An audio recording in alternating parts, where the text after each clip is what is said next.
he was one of 5 painters who were exhibiting in the Snig Hill Gallery in Sheffield.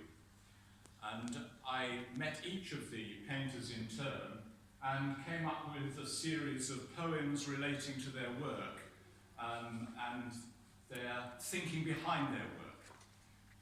At that preview, I read some of the poems, and so I moved down to Somerset a little while ago, and I was so delighted to hear from Adam that he was going to be here working with students and helping them both technically and imaginatively in their work. And this was actually for Paul, who's done a fantastic job in identifying and helping Adam to come down here. And he's thanked other people, but I think Adam would agree he would wish to thank Paul too very much indeed for that support.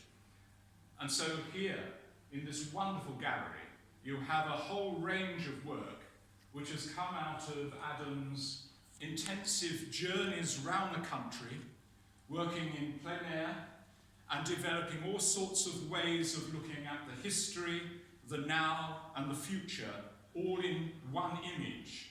There is immense technical proficiency in this work, and it extends beyond that into a romantic sensibility, which is quite rare, I think, now in contemporary art. I hadn't seen the whole exhibition until I walked in here this evening and went, wow, absolutely wonderful. Now, Paul did mention that I had written some poetry, and the lovely thing about the arts is how they all can interrelate and work together. I think what's absolutely magical for me as a writer is I just need a notebook and a pencil. Just imagine all the things and materials that an artist has to work with. So I'm happy with my art form, and I think Adam is happy in his art form. The second meeting I had with Adam was in Sheffield in 2014. And on this occasion, he was wondering where to go with his work, how to work with other people, what he was going to be doing. And we had a lovely conversation, and he now runs a studio in Doncaster which enables other artists to work in a cooperative process, which is a wonderful extension of him. I don't know anybody who works harder. It's absolutely incredible. And there's a sort of a thoughtful theory and a great practical application in his work. So ideas for the gallery in Doncaster occurred at the same time as this development was happening as well. The third time I met him, I've mentioned already, I was in Somerset, and this work was beginning to come into place. And Sandra and I took him out for a bit of a drive, and we arrived in Lilstock, which is close to Hinkley Point. There are 2 paintings which came out of that day, and I thought I would just read very briefly an opening section of a poem that I wrote in relation to Lilstock and Hinkley Point. I don't know whether you know that particular area. Lilstock was virtually destroyed by a huge storm in around 1900, so hardly exists now. It's about half a mile from Hinkley Point. Just mention it.